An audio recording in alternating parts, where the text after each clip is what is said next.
So as men move into their careers, how might responsibility and purpose be conceptualized? Well, look, so I always start from the fundamental observation that life is characterized by a fair bit of suffering. There's a tragic element to life, tragedy tainted by malevolence. And what that poses a problem, and the problem is, well, what can sustain you through suffering and tragedy, betrayal and illness, death, loss, disappointment, frustration, confusion. And it's not hedonism. It's not happiness, not if you conceptualize happiness in this narrowly pleasure-seeking hedonic way. First of all, that doesn't iterate very well. You know, you can drink 26 of vodka one night, and that might be a pretty fun night, but you know the next 2 or 3 days are not going to be so pleasant, and you'll probably do at least 5 things that you seriously regret, assuming you can remember what they are. So it's not a great strategy, and everyone knows that you know, that casual, impulsive pleasure-seeking is not, it's not a good game. Everyone knows that. And that doesn't mean you should be afraid to try it, right? That's entirely different. You need to bash yourself around a bit. What did William Blake say? Wisdom through excess. There's definitely something to that. So, you know, walling yourself away from experimentation, that's not a good idea. But falling prey to indulgences, that's a catastrophe. So you can't find, and then if your life is proceeding in a direction that's painful and tragic for reasons that might be really out of your control, obviously you're not going to be happy during those times. You may not have even the opportunity to seek anything that's pleasurable or the ability to experience it. So then what's going to sustain you under those circumstances and sustain your will to live, but even more importantly, protect you from the resentment and the moral corruption that unrequited suffering can so easily produce? And the answer to that is not happiness, but something like meaning. And then you might ask yourself, well, where is meaning to be found?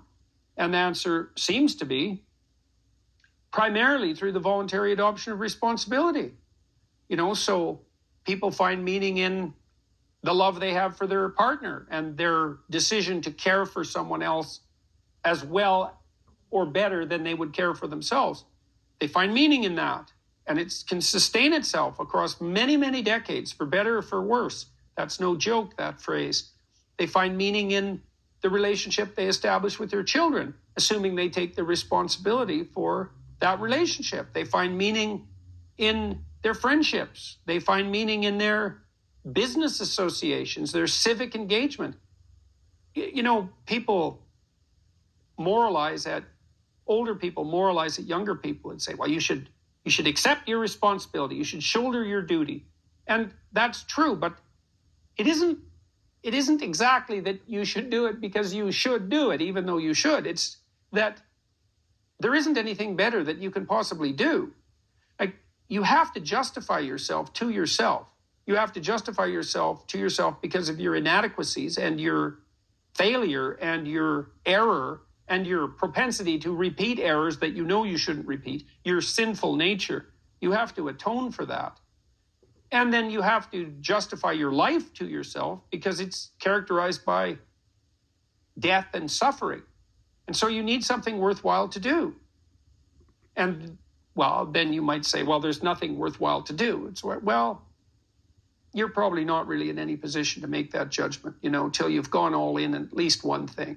At least one thing. Because, like, who the hell are you? You're 16, you're cynical and nihilistic. It's like, you're not wise. You're not a philosopher. You don't know anything. And thank God, right? Because you don't even want to think you know anything because you're bloody miserable and you're suffering. And so if you're also right, well, then you're doomed.